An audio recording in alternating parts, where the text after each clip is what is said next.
Well.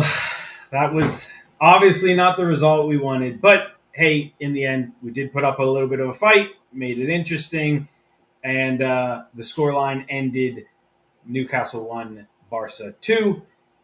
Let's get into it. Joe, how you feeling overall? I think I kind of have a little bit of a feeling, a little deflating, but overall, what are your thoughts?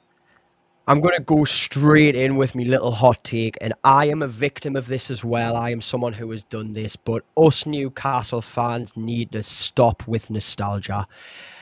I think a lot of us have went into that game like, yes, we can do this. It's the shades of the past, and you know how it is. We're a different team now, and today, that team just didn't really turn up too much until it was too late. I'm disappointed. But I'm not like, it's all over, it's terrible, we can never recover. We can recover, we can come back from this, we'll put on fight at the end, we'll show what we can do. I'm buzzing about that. But overall today, we didn't turn up when we needed to, Josh, and it is what it is. Or should I say Lee? Yeah. Shout out to Lee. He did the formatting, and he did make a really good one, so I just figured I'll be Lee for the day. But we've got some guests waiting in the background that we've arranged to get some thoughts from other fans. So please stick around. We've got Nigel, we got Matt, we got Jacob, we'll have 40, we have Connor, all kinds of good guys lined up to give their thoughts. But before we bring on Matt, just make sure those housekeeping, hit those thumbs up. Keep sharing your thoughts with us. Absolutely, we want to hear your thoughts as we're going along about what we're talking about. We'll try to go back to the chat. But again, please hit those thumbs up, subscribe if you haven't, hit the notification bell. Lee is going to have plenty of content, I'm sure, coming up from the stadium and all kinds of recorded stuff like he always does. So keep your eyes peeled for all of them.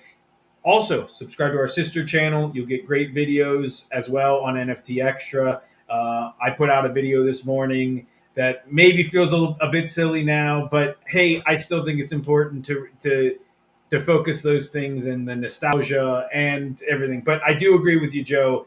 I think maybe a couple of us had our hopes up a bit too much, especially given the context of what we've seen so far this season. Yeah. So as I bring in Matt to get things started and everything, I'll kind of pose the question to both of you. And of course, I did all this setting up and I forgot to put Joe on the right. What a goofball. But I'll get that fixed. But while I'm getting Joe set up, what were your thoughts, Matt, overall? What was your biggest observations? Right, I'm going to go with an obvious one first, is that display was something else. That war flag display, I'm going to get that bit out of the way because that was something else. That was quality. So, fair shout. Yeah, unfortunately, I am yet to see it. I missed the first 25 because I was still in the office. So I had to do that. But we've got Joe all framed, so once he turns around, I can bring him back on screen. But there you go. His name and he appears. Yeah. But anyways. Yeah, I mean, I had no doubt that war flags would not disappoint. I mean, I can't wait to look that up after the fact. But, I mean, do you echo that sentiment, Joe? Was the display... display was out of this world, possibly the best display that we have ever done, and it filled me with so much. It's one of those where I see that side of it. That's the new Newcastle. That's us now, bringing up big, massive, huge displays like that, filling a stadium, black, gold, and white. Oh, gorgeous. I remember running downstairs to my father and my dad had Emmerdale or something. I was like, what were you doing? Get the match on, man. This display, the display. Gorgeous. That tifo popping up, AC/DC blaring out the speakers, the whole homage to AC. Loved it. If there's anything you want to take away from that game, that's what you take away. That was that was the best display we've done, to be honest with you, outside the town we are and all that. But yep. Anyways, passion. Calm. Hi. And then as far as on the pitch goes, the bit I was sort of going to try and focus.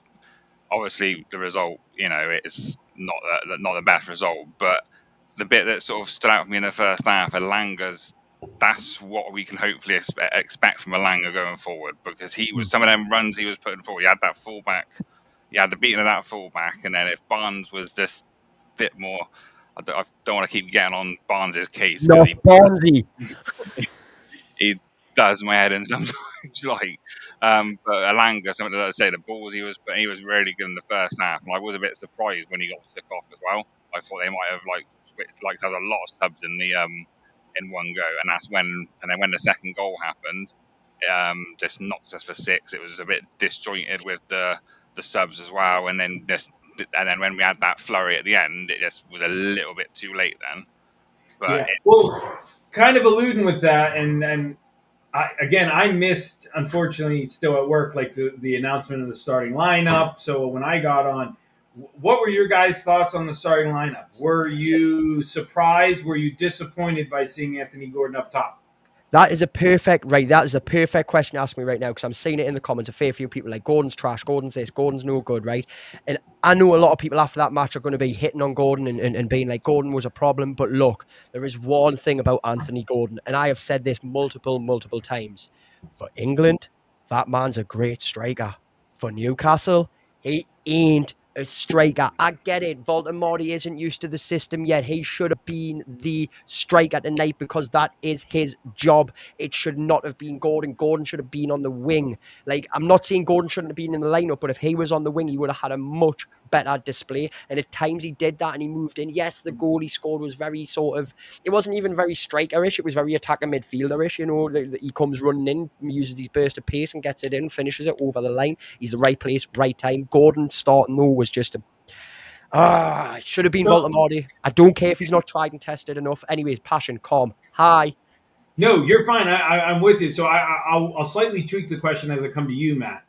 And I'm just playing devil's advocate. I'm not saying that I think this would have been better, but I do understand a little bit of the argument of not starting Voltamata. But with that, would you maybe have rather seen Asula start and still have Gordon on the left wing? Because to me, I think if Gordon had been on the left wing the whole time, I'd almost rather have seen Asula. Like, at this point, I'm not saying I'm giving up on Asula, but when is Eddie ever going to give him the chance? Like, either Eddie doesn't think he's got it and we need to cut bait and let him go, or you need to give him these chances. Like, I'm just starting to wonder, why is Will Asula here? With Asula, I think the occasion would have been too big for him. Yeah, I don't disagree with you. Yeah, it's that. I'd say Watermada should have started. If he can't play the whole game, you bring him off after an hour. You've got Barnes, who, as I say, he's not good enough to be started at the moment. As soon as Gordon's back from his suspension, the better, to be fair, from that side of it. But Barnes, as an impact sub, that's when he starts kicking into a little bit of form, coming off the bench, doing them chances, and then he's a performance kind of player with that side of thing. But with so I'd have started Watermada if he couldn't play the full game, bring him off at half time, bring him off after an hour, but then we'd have had that focal point, and then with the balls that Alanga was putting in, and as I say, because Alanga was on it in that first half. As I say, I'm hoping he starts against Bournemouth on Sunday as well, and then keeps that going. But yeah, I would have definitely started Watermada today, even if it was just until half time, if he's not completely up to scratch yet. Yeah. I think for me, so kind of moving on, and because our most dangerous chances came in the first half, I know this is kind of looking at the whole picture and we're slowly working our way through what all happened, but what would you say is it? Would you say it's being too optimistic to say it was just simply wasted opportunities? Are you concerned by that? Because again, let's imagine there were some good opportunities in the in the first half. I mean, at one point on my feed here in the States, they showed chances on target, and it was 2-2, and the only difference was that Rashford put both of his in. I mean, that's sorry, I slipped my tongue. I mean, that second goal was we could have had Ramsdale, Pope, and Shea Given in goal, and he still wasn't stopping that. But so nothing to do about them ones. But it's, as I say, Watermada, he needs to get up to scratch. But let's say we needed to start him today. I reckon with that, needed to start him on there. As I say, because that's what happened with the other one yesterday. He didn't play the whole game and then brought him off, and as I say, and he's not fully fit. So Wilmar start him there, and then let's say, but hopefully, sort of trying to put a positive spin on it, as I always try and do, is if Elanga can take that forward for the Bournemouth game, Barnes will play against Bournemouth, unfortunately. And then Wilmar start on Sunday. We've not got a great record against them, but have that kind of mindset without Elanga and say, look, we want what you've done in that first half. Again, from the fixture side of it, it's the first group game. We've got the two pot one teams either end of the fixtures, so we've still got two home games out of our next 3 as well. So we can still try and take something from it. I'm hoping. So. Before I go to you with your kind of closing thoughts, I do want to say one thing on Harvey Barnes. Just for the record, I know we went in really hard on him, me and Joe, for our match reaction last week. But I will say I found out, and I felt a little bad after that game last week that I heard that he's newly a father, and I'm sure he was quite sleep deprived. I'm not saying I revise anything I said, but at least there was a little bit of mitigating circumstances, but still, it doesn't change the fact that we needed more from him, and I think he unfortunately caused us to miss some opportunities. But what would your final thoughts be, Matt? I mean, should we be really disheartened? Should we be proud of that performance? I know at times we like to applaud the team even when the result doesn't go our way. Was that a performance worth applauding, or do you think we need to be a bit critical? It is a 50-50 one. There's parts that you can be like, yeah, fair play. Like I say, Pope pulled off a couple of good saves. He's keeping Rams out of the team at the moment. He had a couple of good saves to make. I say Elanga, I've already said, and I was being quite critical of Elanga, talking to me mates and that at the start of the season. So I'm like, when's this coming then? When's this 55 million worth coming? And stuff. So he did quite well. And Fabian Schar as well. He loved playing against Lewandowski today. Until he got another head injury, you could see he was well up for that as well. But it's just making the most of it. We can make chances. Now we've got to start being clinical with it. And because the game's going to get easier. I think you hit the nail on the head. My biggest critique was I just think right now we're not looking clinical. I put that in our behind the scenes chat. I know it's early yet, and there's still plenty of time to turn around, but there is some worrying signs because Elanga could have put away that breakaway early versus Villa in week 1. That could have been 3 points. Yeah. Every game, I feel like, has moments that if we just taken our chances, we could have changed the outcome that we had. Or in the case of Wolves, it could have been a more comfortable game and stuff like that. So obviously, plenty of time to go. I don't think it's panic stations, as you said. I agree with you there. As we say goodbye to you, Matt, thanks as always for joining us. We'll get prepped for Nigel, but I'll throw it to you, Joe. What are your kind of thoughts, kind of building off of what Matt was saying there? Look, someone had said it just a bit earlier in the chat, which keep your comments coming in. Make sure you hit a like on the video as well. Lovely jubbly. It was John Southam who said, let's not forget Barcelona will probably win this competition. And I think for a minute, that's a game where we need to just humble ourselves a moment. We've not had the best start of the league. We've had a tumultuous little bit of an era just because of certain strikers who I'm not wanting to go into and talk about at all. But certain situations, trouble in the transfer window. We've had a rough start. We're first games Barcelona. It's a big ask, and we'll come out with a 2-1 loss. Look, overall, with everything that's been against at the start, Barcelona are in the contention for winning this tournament, and we've managed to pull a goal back, and we've only conceded 2. They've just come off the back of a 6-0 win against Valencia. We've done our read. It could have been a hell of a lot worse. I will say that. But yeah, the tournament's not over. We've got time, plenty time. It's the first game. You can't all of a sudden just chuck all your dummy out the pram and be like, no. Like I said earlier, my biggest thing that got to us was the fact of, even me included, got lost in the nostalgia and was like, yeah, we're going to do a magical performance and this is going to happen. And it didn't. And that's okay. Yeah, all those Tino videos. Honestly, I got about 5 of my coworkers who don't care about football at all that just like a sports bet, and I had them put $5 on Tino hat trick. So they're probably all going to be asking for their $5 back tomorrow.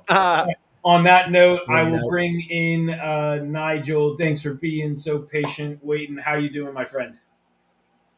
Yeah, good, thank you. Can you hear me okay? Yeah, crystal clear. Excellent. Yeah, So what good, were good. your overall thoughts? I know we've talked about a few points. Anything you want to chime in that we've already touched upon? Yeah, I thought first half we started really well in the first 25, 30 minutes, and then towards the end of the second half we started to drop off, and at that point then I thought maybe there were some issues. But overall not too disappointed, strangely. I thought we did create some good chances. On another day, maybe could have scored one or two, but I'm not too disheartened with the new format the Champions League is now. With 8 games, I think I'd be disappointed if we didn't get at least playoffs, if not the top eight. If you were sort of in a 4-team group, then you're probably up against it if you lost the first game. But it's early days, and I certainly won't be doubting Eddie Howe anytime soon. I think Newcastle fans in quarters have written the bloke off too much in the past, and you just can't write him off, and you can't write this set of players off. Hang on. I have never believed in a Newcastle team all in my lifetime. Fair point. And yeah, I really think we'll go from strength to strength. This is just the beginning. This is just the beginning. Real quick, shout out Jordan. Cheers, Thank Jordan. you for your super chat for £2. I don't think I see any comment with it, but we greatly appreciate it. Next time, for your donation, please put a question in for us. Share your thoughts. We appreciate the donation tremendously. But I'm fully with you, Nigel. I like your optimism because I'm sure there's people out there right now questioning some decisions from Eddie because I think, listen, if we're being honest, I think we can question a few things on tonight's performance. I think those who are the loud critics of Eddie tend to point to in-game management.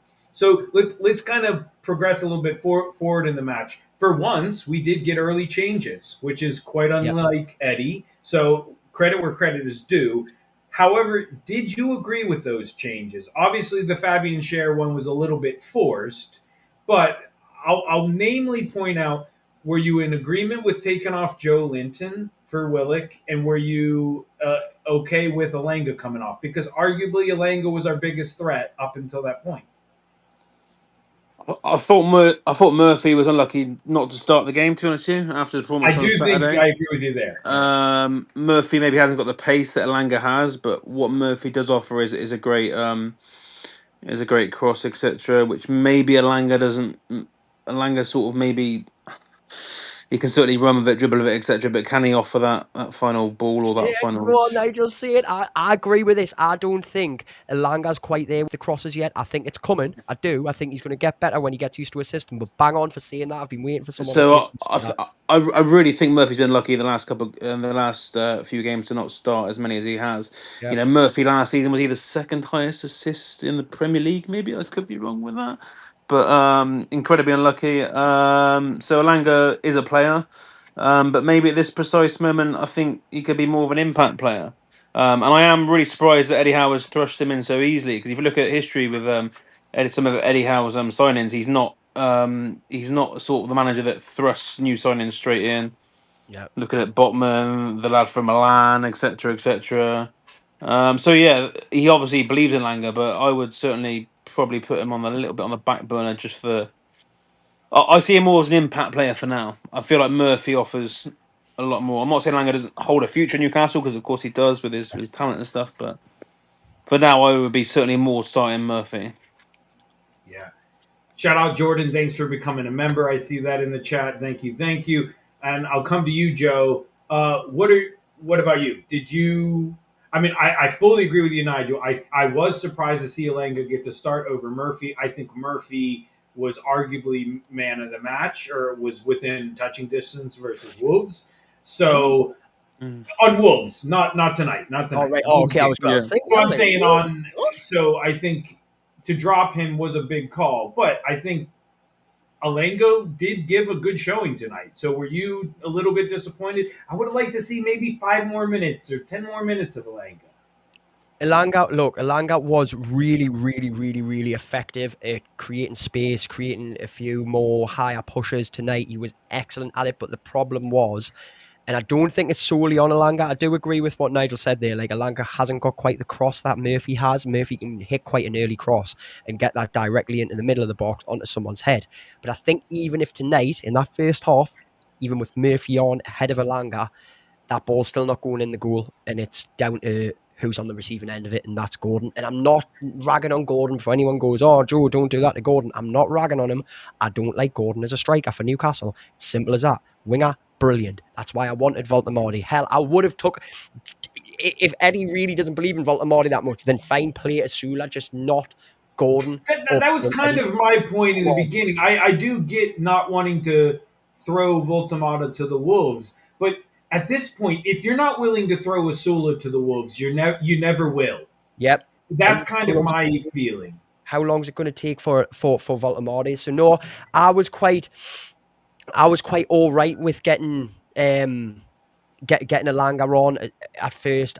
Elanga or Murphy, I think the way that game was going, it wasn't going in regardless of who put the crosses in, and that's just a kind of an Anthony Gordon upfront issue. That's that. But other than that, the changes, I mean, they were surprising, but I guess I don't know. It was a strange one tonight going into it, but yeah. Overall, I'm happy. I am. Yeah. I know I seemed I wasn't, but look, I'm happy. Could I throw a point in with the changes? Do you think Eddie Howe maybe looking at Sunday? I know tonight's obviously the biggest match of the season so far. Could he be looking at Sunday and thinking maybe we need to win on Sunday away at Bournemouth? I think so. I do think there definitely was some alluded to rotation. The fact we didn't see Hall come on, to me, shows a bit of a hand that he worried about that. I think the fact that he didn't start Voltamata, I think it more has to do with knowing he needs Voltamata for the weekend, maybe not so much not trusting him. I think it was probably a two-pronged factor. But I definitely agree with you. And listen, we've got to start rotating the squad. So there is an element of, I'm glad we did rotate it. We need to rotate it. But there was an element of, because there was some rotation from the start, I kind of would have liked to see maybe 10 more minutes from some of those starters. Obviously, Fabian Schär had to come I'm also bemused, maybe slightly amazed that Lewis Hall's not had a more of a shout. I know he had an injury at the back end of last season. I think go on. Sorry. I think it's match fitness with him. I don't want to say I'm not behind the scenes. I'm not like that. I ain't got nothing like that. I don't know for definite, but I'm guessing that's what it is. That's the only thing. Surely, that's the only thing now that can be. Surely. It's got to be. Surely, it's got to be that. But it can't be anything else. We know how. Maybe Trippier would have started tonight anyway with that more experience in Champions League matches. I don't know. Yeah, I hope so. Hall deserves it. Hall deserves more chances. I will agree with you. Good shout on that, lad. Like, honestly, he does. I just didn't know tonight. It would have been kind of high paced. You look at how quick Barcelona were. If Hall is still not up to full speed in match fitness, he might have been and if this gets clipped up by Lee, I'm going to kill him. Hall might have been a bit more of a burden than an assistance tonight if he's not up to speed. So, it's a hard one with Hall, hard, but it is what it is. Yeah. Well, any other big thoughts from you, Nigel, as we start to prep for Jacob, who's patiently waiting in the background? Any other big thought? I mean, what did you think of the goal? Did you think we took it well? I mean, it did almost look like that one got... I mean, I think the goalie got a hand to it, but fortunately it was enough to still go in. Yeah. Final thoughts. I don't think our season's based on tonight. I genuinely don't. I think we will get through the Champions League group stage. And then when you get into the knockout stages, you just never know. But ultimately, while we're trying to get through the group stage, I think we need to remember our bread and butter, which is the Premier League. And we want to be back here next season competing on the biggest stage in Europe. And that's the biggest thing. So maybe some of tonight's decisions were questionable. But in the grand scheme of things, in the bigger picture, I think Eddie Howe does have, strangely, because Barcelona is a massive home fixture.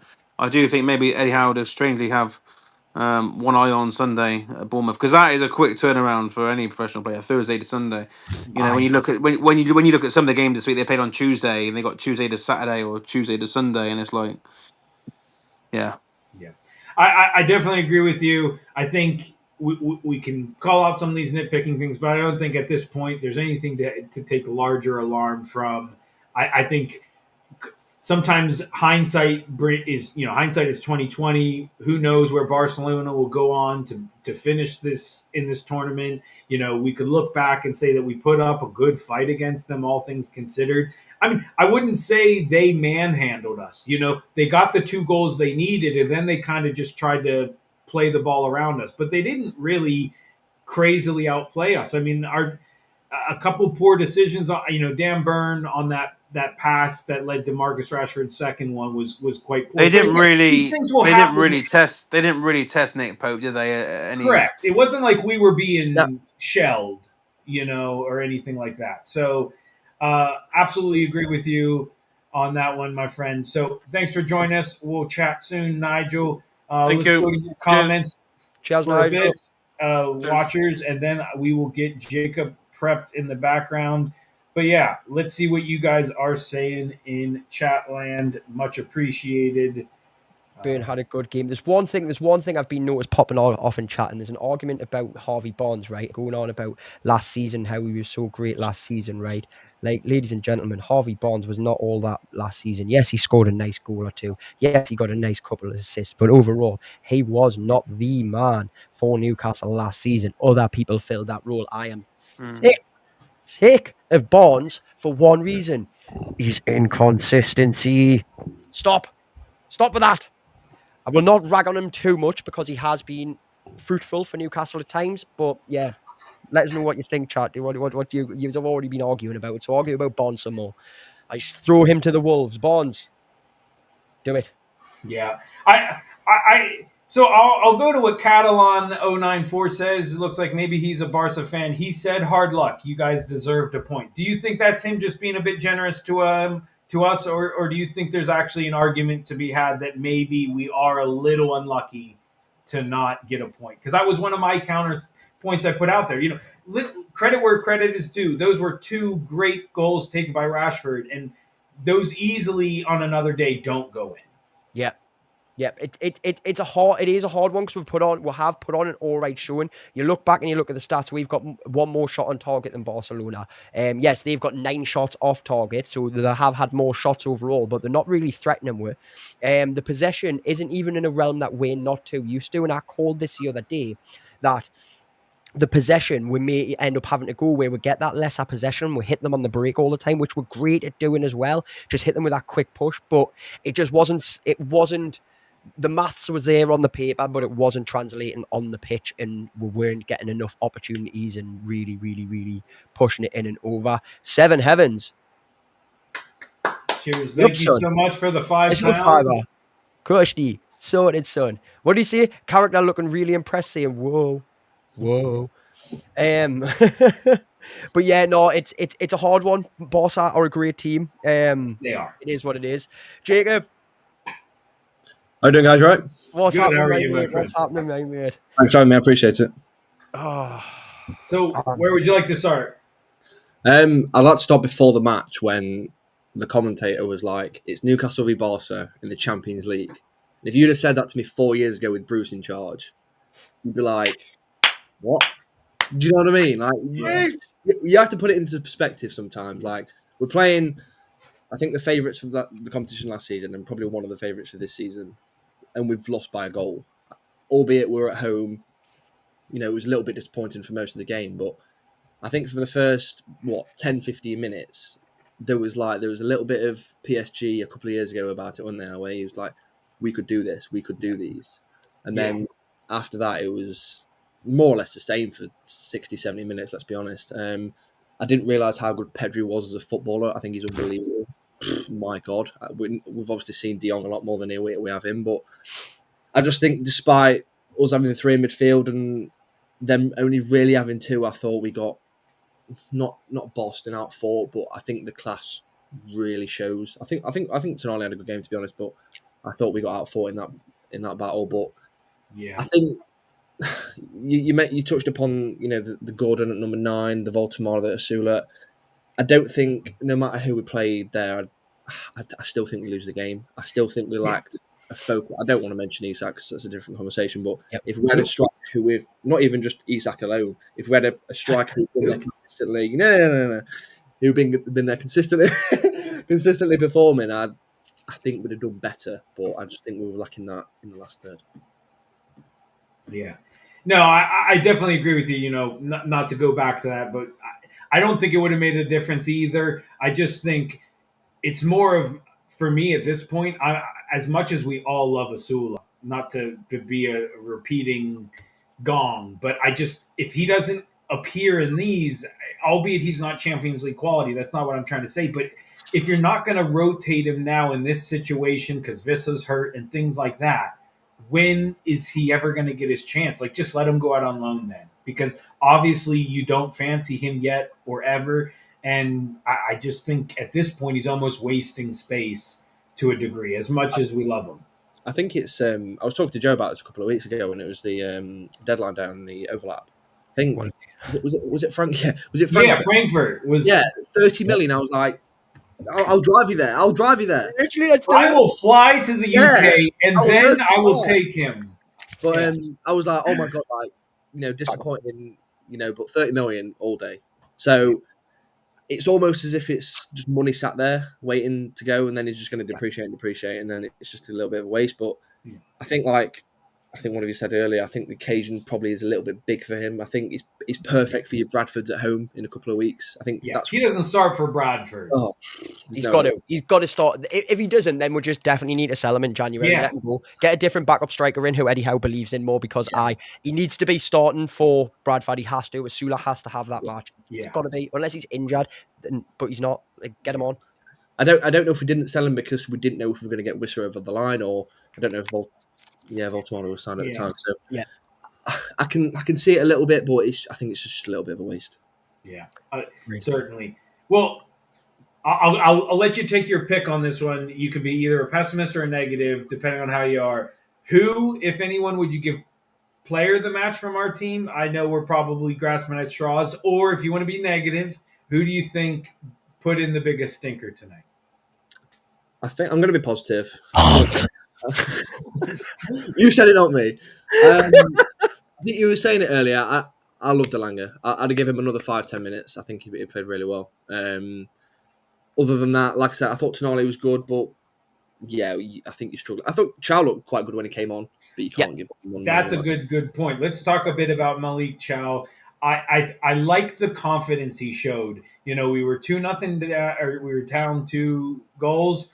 A little bit of the pressure, and I feel like it reminded me of like that Bruno debut. Granted, it was opposite circumstances. We were winning at the time, but he just all of a sudden kind of did that little needless, twist on the ball, and it just I feel like that just demonstrates a belief and a self-confidence. You don't do that if you don't have some confidence. Now, sometimes those obviously come to bite you.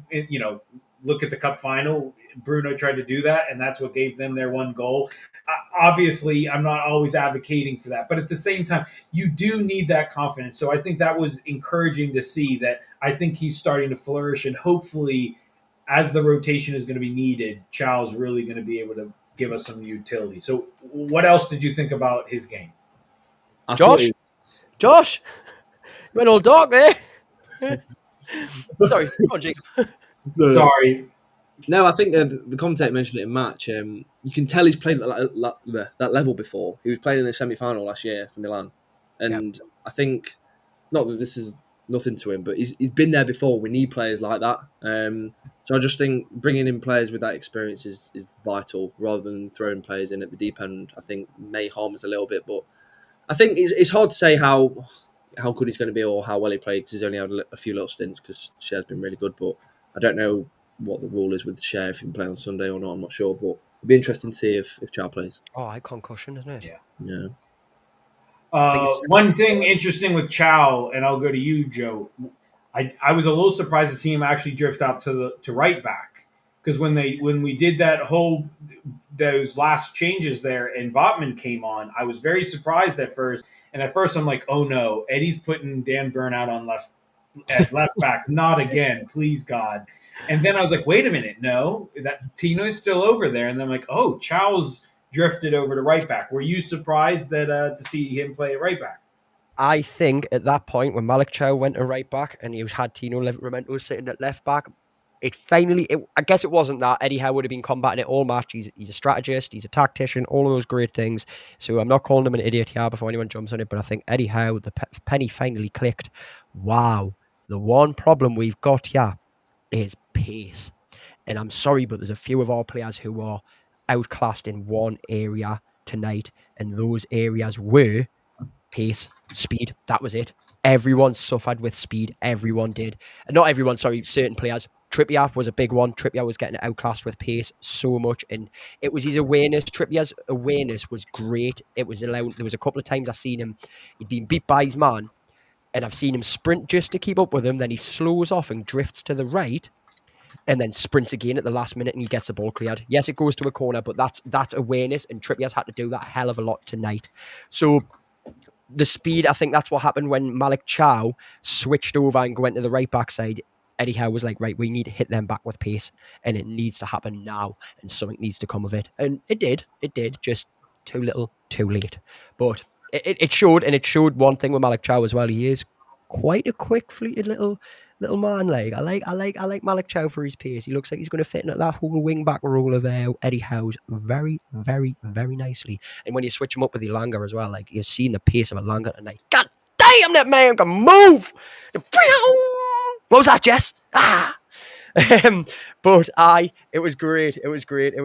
I like Chow at right back. It was an interesting development, but it did shock us. Yeah, it was definitely something, like we said, I wasn't expecting, and a little bit of a pleasant surprise. I mean, as usual, we always say Eddie loves a versatile player that can play multiple positions. So I guess we should be slightly not surprised by that. But again, I think that was probably the bright spot, in my opinion. What did you think of Joe Willock's performance? As much as I question the sub, I do think Joe put in a decent shift. I'm not going to go like 8 out of 10 or anything crazy, but I do think there were a few moments, but then there were a few moments where he did classic Joe Willock things and held on to it maybe a second too long or whatnot. But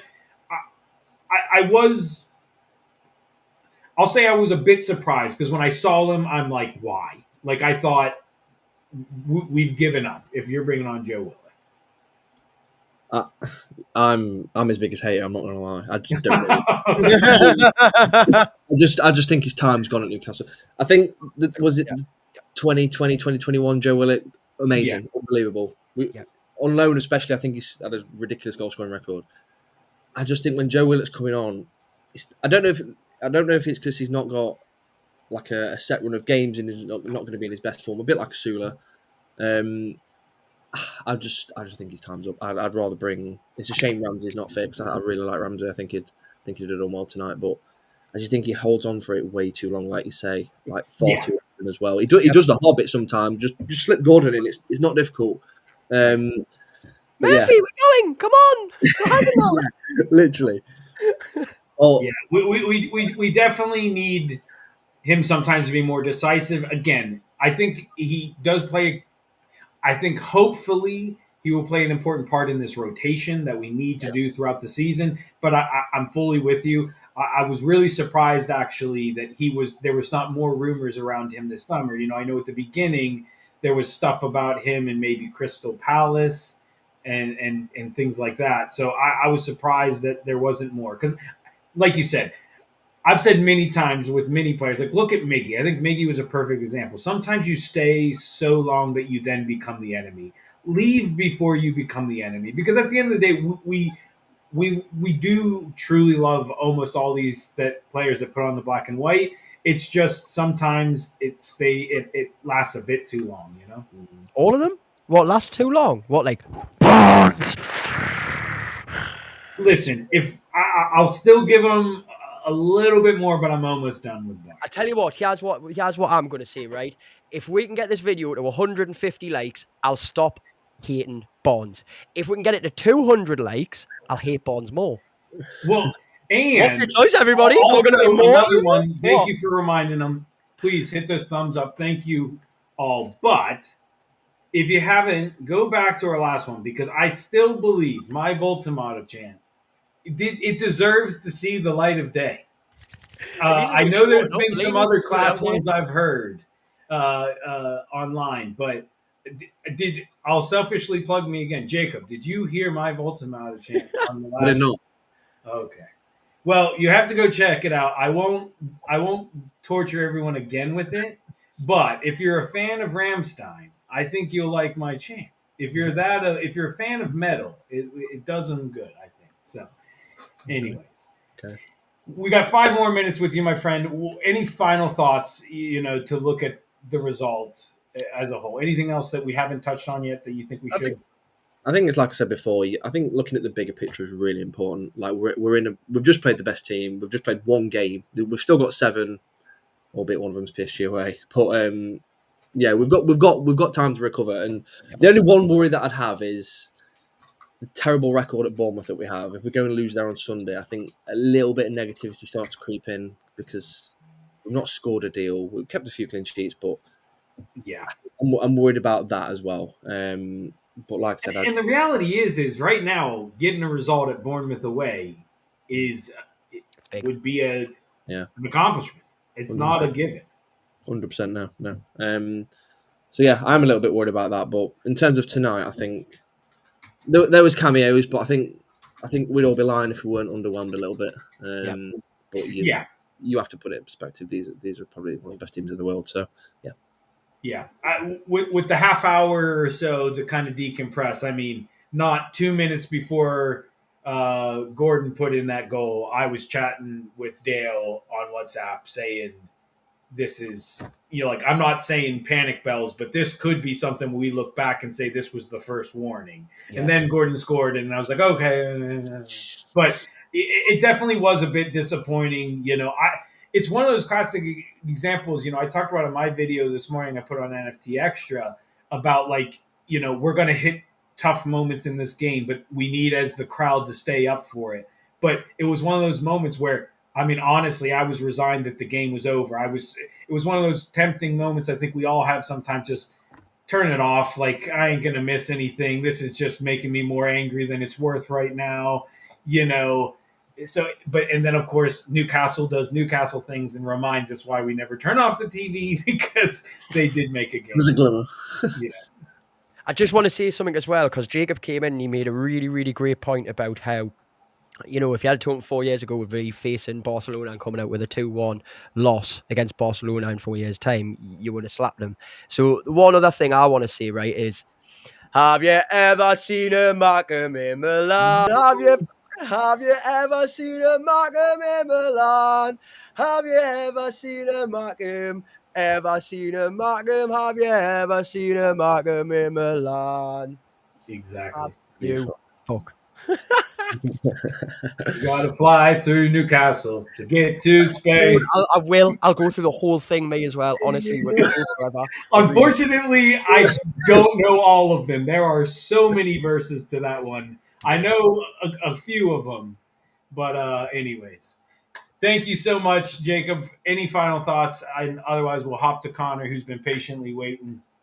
No, that's it for me. Thank you, guys. Cheers for me. Yeah, cheers. Thanks for joining us, and we'll catch up soon. Yes. Let's go to chat, see what you guys are saying, and then we will bring on Mr. Connor.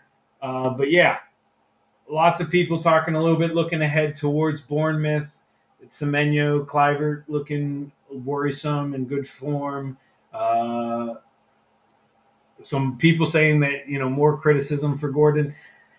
Gordon was interesting. I know we talked about it, but I know it's always hard to judge, and this is purely opinion-based. We can't back it up with fact. But do you think his heart looks in it? Are you worried that he might be the next one to jump ship come this summer? Nah, I'm not worried at all. I'm like, there's a lot of people who will be jumping on Gordon, but nah, do you know what? Honestly, he's done all right. He's been put in a bad position tonight. He's been put in the striker format. It can't really be helped with Gordon. Nah, man, I don't want the hate for Gordon, not at all. I don't think I'm worried about him going anywhere, not at all. He loves it here. I know there's sometimes a bit of talk about how, maybe Liverpool will come in for him and whatever else. And nah, Nah, I think Gordon sees this season out, regardless. If he's going to go anywhere, he sees the season out. He loves this, what we've done for him. When he came from Everton, he was in a bad place, and he loves it here, and he fits in the team. He does when he's on the wing. When he's on the wing. Well, let's bring in Connor. Fortunately, we'll only be one more game without Anthony Gordon as of now. But let's bring in Connor. How you doing? Evening, chaps. We're all disappointed. I thought for 60 minutes we were brilliant. I thought the intensity was there, the pressing was great. Again, though, my frustration is the lack of a finishing touch, that final ball. We've not really been scoring the goals as free flowingly as we normally do at the start of this season. Yeah. Part of that obviously has been has been having no striker for large spells in the transfer window. Now we've got Voltamadi in. Personally, although I can understand why he chose to go a different route, I would have had Voltamadi through the middle and had Alanga and Gordon on the wings. I just think it would have given us much more of a threat. Listen, I love Anthony Gordon. I think Anthony Gordon gives you an awful lot when he's out there. But he's not a striker for Newcastle. You cannot have him through the middle for us. It doesn't work. I can understand doing that. If you play Voltamadi and maybe he doesn't have 90 minutes in just now, you play him for an hour, and then you can make that change, and maybe you bring Barnes on and put him in the wing and then slide Anthony Gordon through the middle. That's fine, but I'd rather do that when we're a goal up or something, because Voltamadi has helped us get that goal that we didn't get in the first half, than have to do it when we're a goal behind and chasing the game. Well, and you know what's interesting? I can't believe it's taken me this long to think.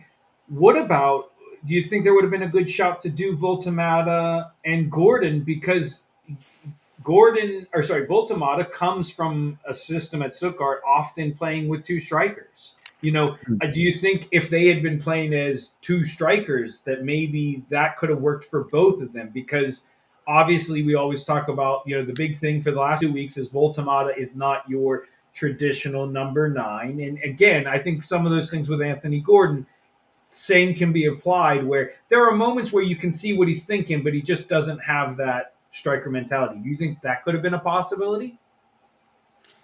Yeah, I think it can absolutely be a possibility. I mean, look, Anthony Gordon certainly can put a ball in the back of the net. He would have happily fed off scraps if Volkmada's getting in and then he's able to be there in the rebound. I mean, you look at the ball that Alanga plays in for Gordon, Harvey Barnes, if he stood just a yard further back, has a tap in.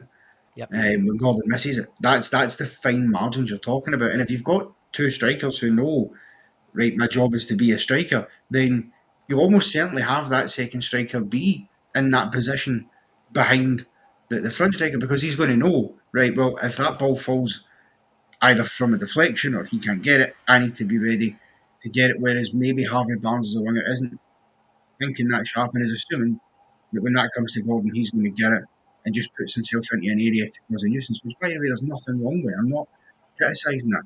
But I do think, though, even after that, the Barnes one, I mean, the goal that Gordon scored isn't too dissimilar to the chance that Barnes missed in the first half. It's a terrific goal for Alanga, that.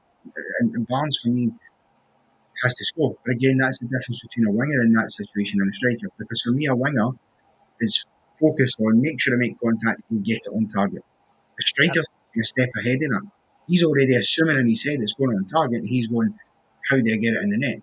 And in that situation, you get it in the net by putting it back across the way it was coming, because the keeper's already gone. He cannot possibly get back across. And I think if Voltamada is on the end of that, Johan Visa when he's fit, the guy that's just left, the rat, they all score that for me, because as strikers, that's the bread and butter, that kind of chance. So it's frustrating. I also think on the flip side of that, and I don't like being critical of these situations because I get it's difficult for the medical team, but Fabian Schär should not have stayed in the park. I don't understand. He was clearly knocked out. Yeah. And you could see the impact it had on him. I mean, it didn't take more than 10 minutes for him to come off, but the goal we conceded, the first one, he's a yard off it. And I think that's in part because he's just had that massive head knock. I mean, think about it. If you've just been knocked out would you really put your head back in another set? You would probably be It's hesitant. true. I totally forgot that was prior to the first goal. Yeah, Yep. I think if Yep. Thiaw has come on before then, I'm not so sure Rashford scores, because Thiaw, I think, would be closer and would have put himself in there. And I'm not having a go at Schar, because a fully fit Schar would have done the same. But I'm not. Look, this is where the medical team sometimes have to be strong enough. No player's going to want to come off. Every player's going to tell you, no, I'm fine, I'll continue. Sometimes they've got to be strong enough to say, look, no, it's done. And say, Well, Eddie, you need a to bring him on. very, Especially very when good. Thiaw's a quality player, by the way. So it's not like you're weakening us by bringing him on.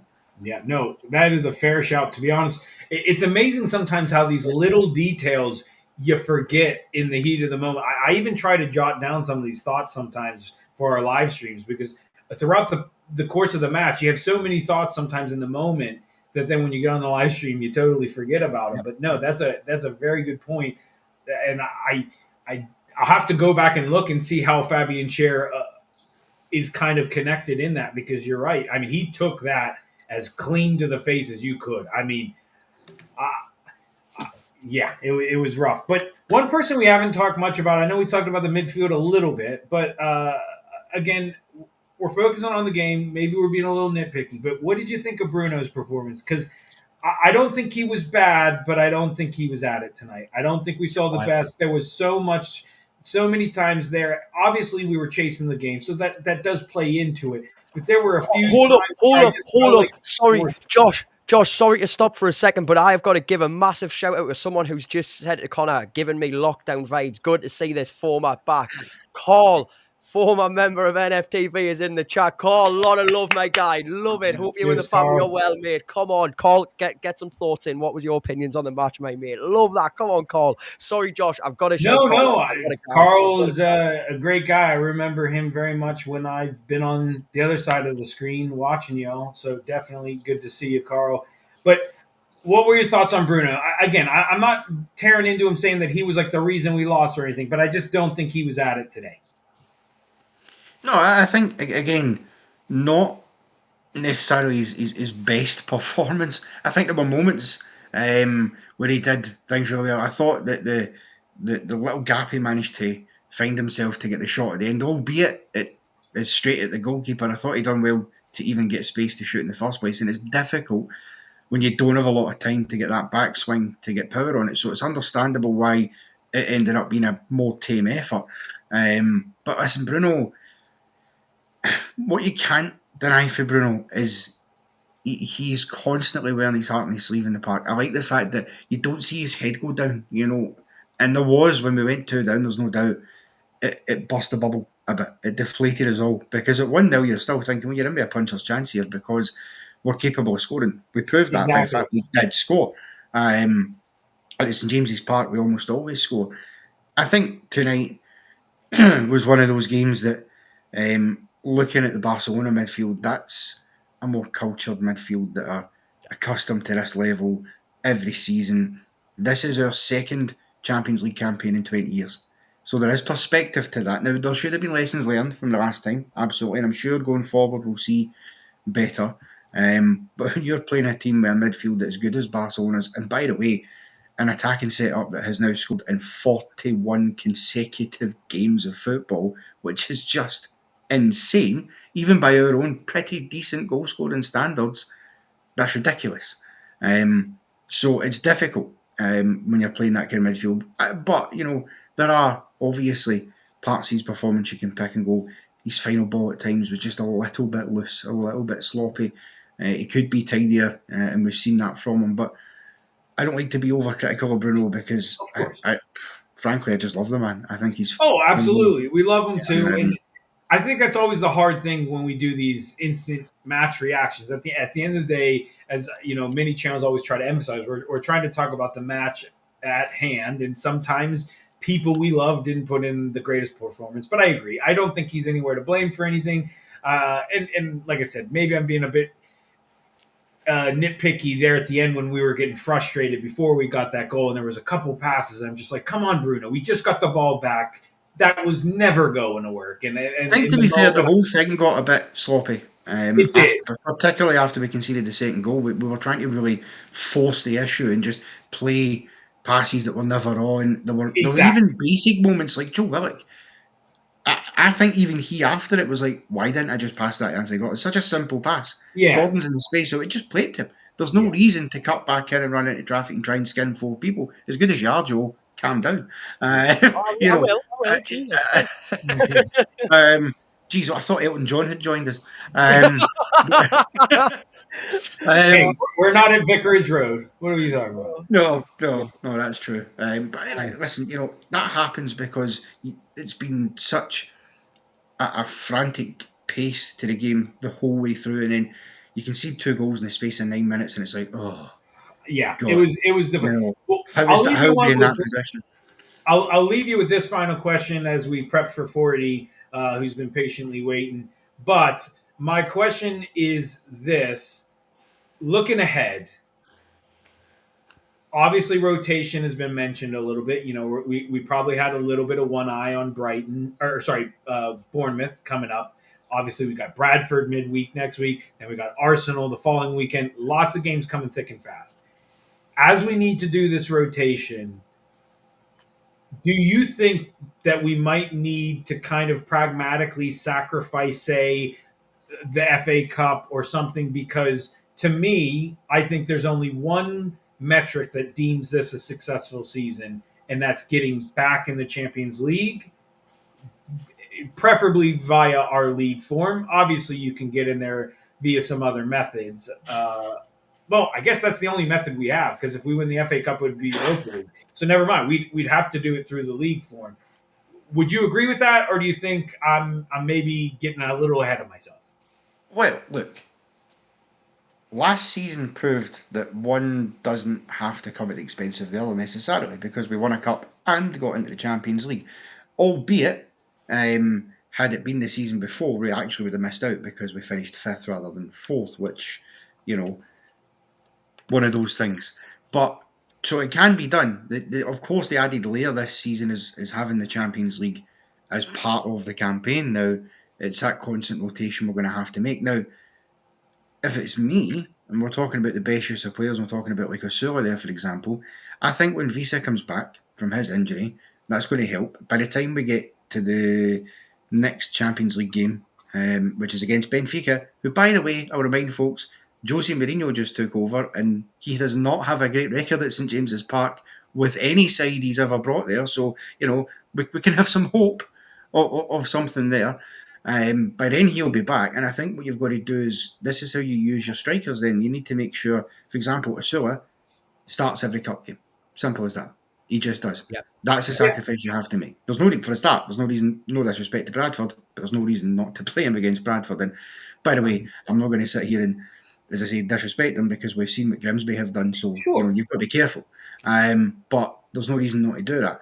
And then you can rotate Visa and Voltamade between the league and the Champions League games using Asula as and when you need. There's plenty of cover in midfield. You've got Lewis Miley back in there. You've got Murphy. You've got your Alangas, your Barneses, your Gordons, Tonali, Bruno, Joe Linton. There's plenty there that you can rotate it. But we've actually got a bigger squad, or at least a more strength, I think, in depth in the squad than we did the first Champions League campaign. And that's despite that we had obviously guys like Alexander Isak. But you've got to say that that's the best way to do it, because I still think we can look at winning cups. There's no reason why you can't. I wouldn't sacrifice anything. I think for me, I would maybe put more of a priority in the FA Cup this year than the Carabao Cup. That was one of the things that I was thinking. I think we have enough depth to focus on 3. I think one of the 4 needs to be. And to me, I know some people have said, hey, let's defend our cup. And I'm like, no, let's go after the FA Cup.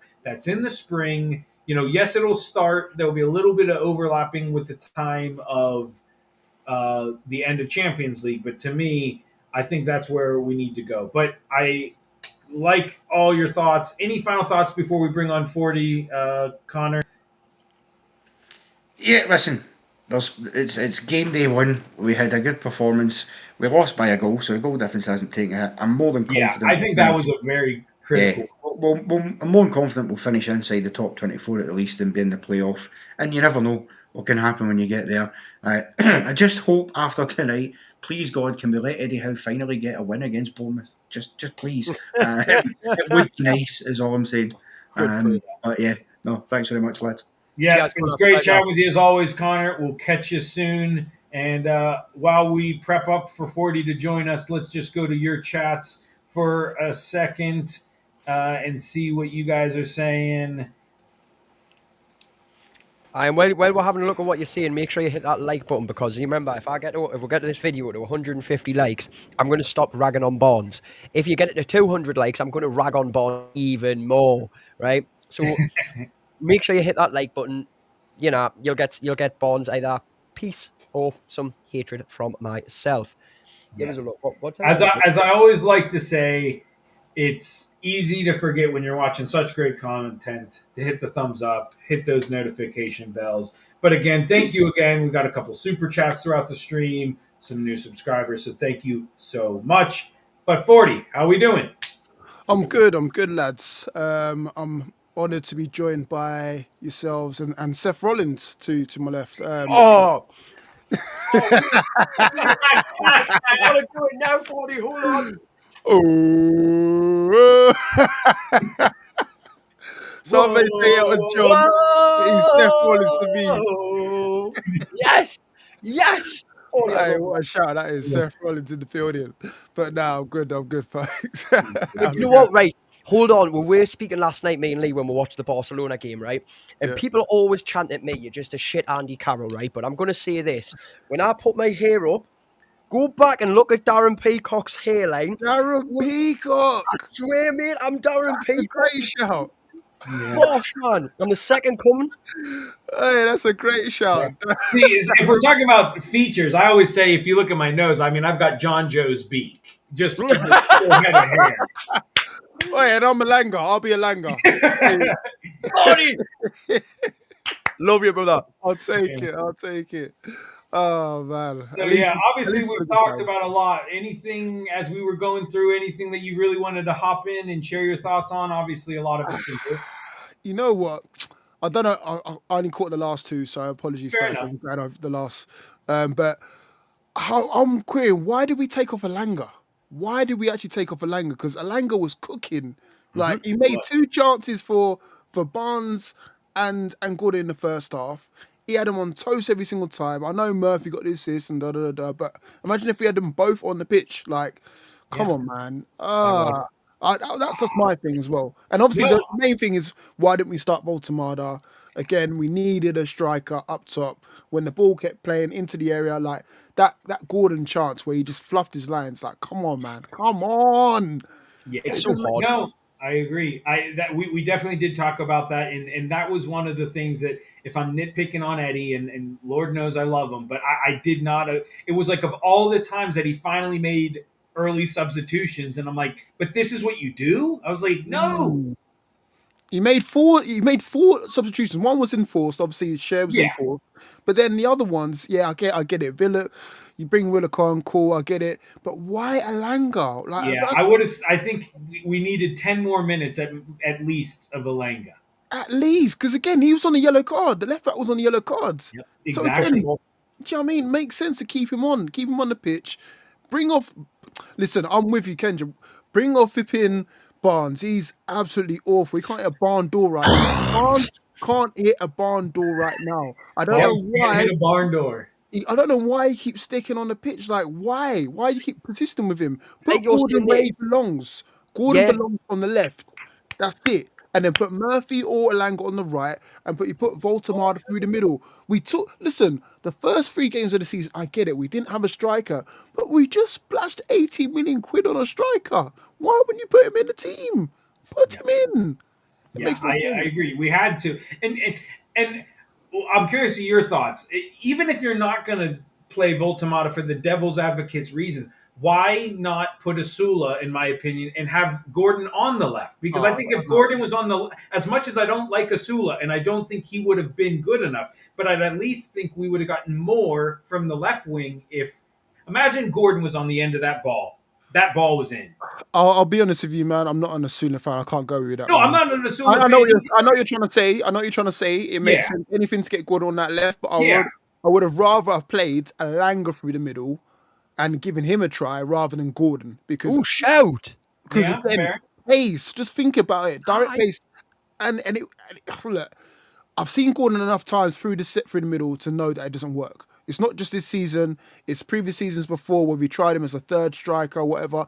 It just doesn't work. But on the left, he's fine, and then coming off the left. Fun enough, he scores. Murphy sets him up, he scores. It makes sense. So why are we making it harder upon ourselves to playing against Barcelona? That was our best opportunity to beat Barcelona in 25 years. Do you know what I mean? They were there for the taking. Yeah. They were absolutely there for the taking. I don't know why we did it to ourselves, man. Everything else was fine. Midfield was fine. Bruno had a bit of a quietish game. Tonali did all right. Joe Linton, yeah, I don't know. Sometimes he goes hit and miss, but the rest of the team was he fine. had a header that I was like, oh. Yeah, Bruce Linton came out. I've got to say that when he went into that box, that cross came in and he hit the ball, and I was like, "Oh, that's Bruce Linton." I was like, "God no, God no, no, not like this." One thing, before you mentioned Tonali there, I want to ask both of you guys, right? I feel like Tonali, and I've banged on about this all night about the one issue I've got tonight that what I feel like we're really lacked in is I feel like tonight Tonali's pace lacked, which I'm shocked at because his pace is never an issue, but tonight it showed. He was outpaced tonight. He was one of them.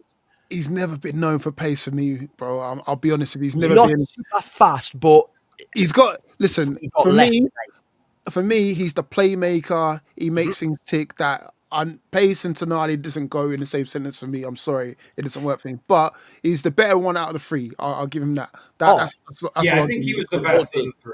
All day, Yeah. all day. That's it. But I don't think any of them had a particularly great day. I would have liked.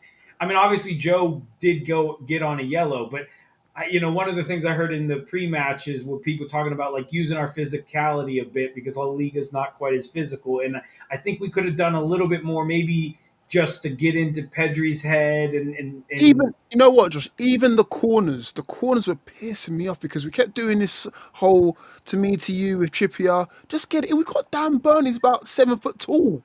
Why? Why not use him? I think we put it in the box once or twice, maybe. Jolene got a header, but put it in the box. There was that one cross though where I was having for like 5 seconds deja vu for Liverpool because Dan Burn was like, I swear, in that same position on the TV feed, and I'm like, oh my gosh, he's going to do it again, and then the ball went the other way.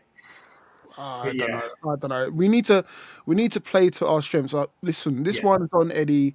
As much as I love him and you love him, this one's on Eddie because again, Voltemada was there.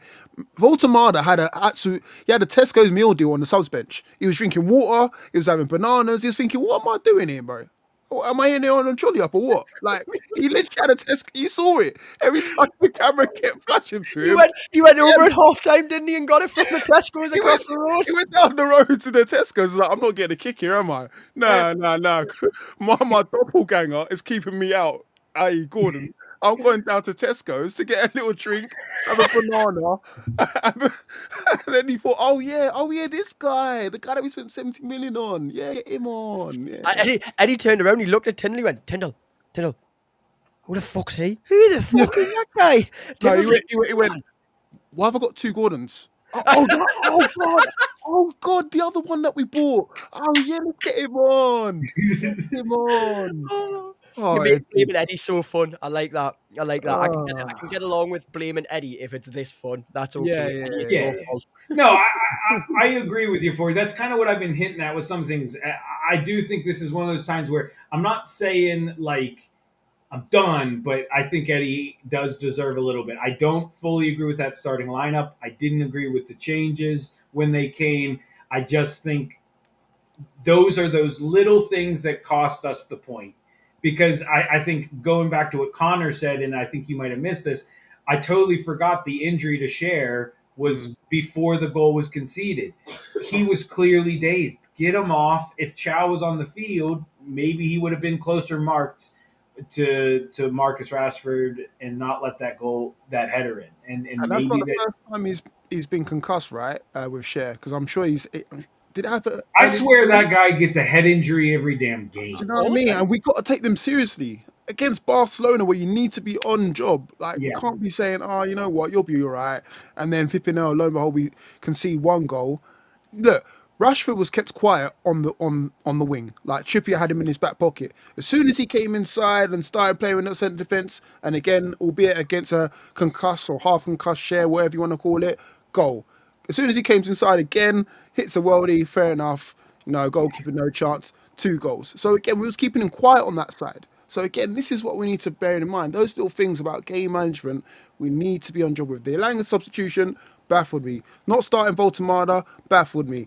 Not taking off Schar when he's concussed baffled me. Those 3 things there, that's it. That's I like that. If we get 100 likes, Joe is buying Nick the meal deal. Another one.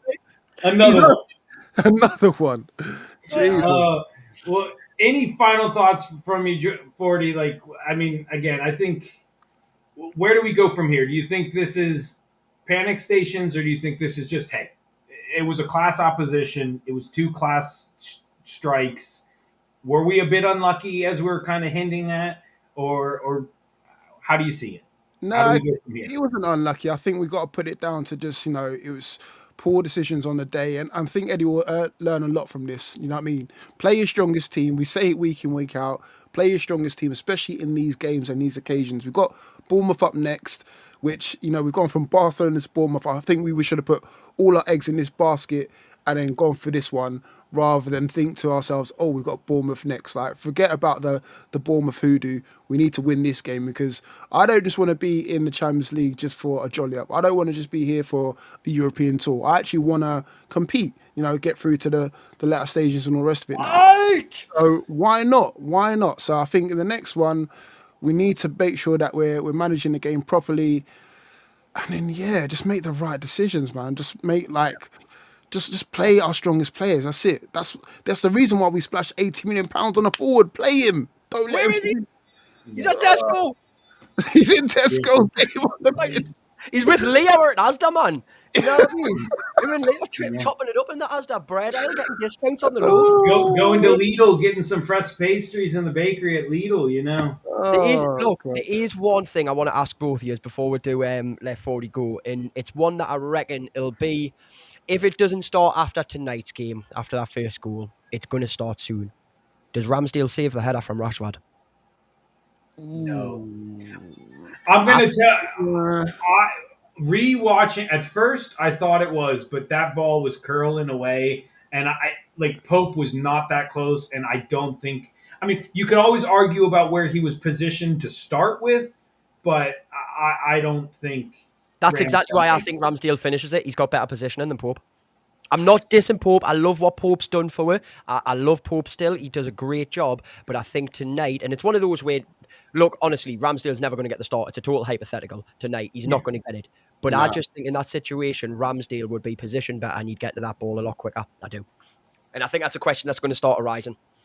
Fairs. I mean, we'll see how he does against Bradford in the cup. I think he'll get his opportunity against Bradford. Yes, but I don't think he would have made the difference. I think tonight's difference would have been, like I said, playing your striker up top and then playing or keeping Elanga when he's on form, when he's on fire, on the pitch. Though that's what you do. I think we rely too much on. I think Barnes has got too much credit in the Eddie Howe bank. I don't know if he's if he slept with his missus or they're long distance cousins or something like that. I don't know. I don't want to start some rumours, but I don't know why Barnes is getting too much. Why is he starting every single game for? I don't know why. And we've got wingers now. We've got wingers in abundance. We've got 4. Before we had 2 barely. Rotation, please. Now. Yeah. That's what we need to do. We need to stop being friends with all of these players. Let's be clinical. Start who we need to start.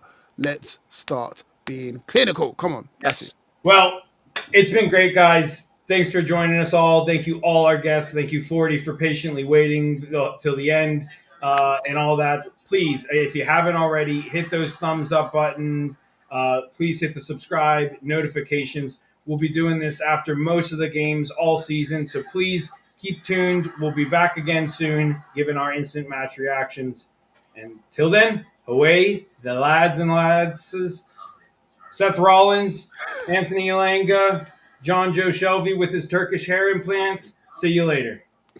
Peace.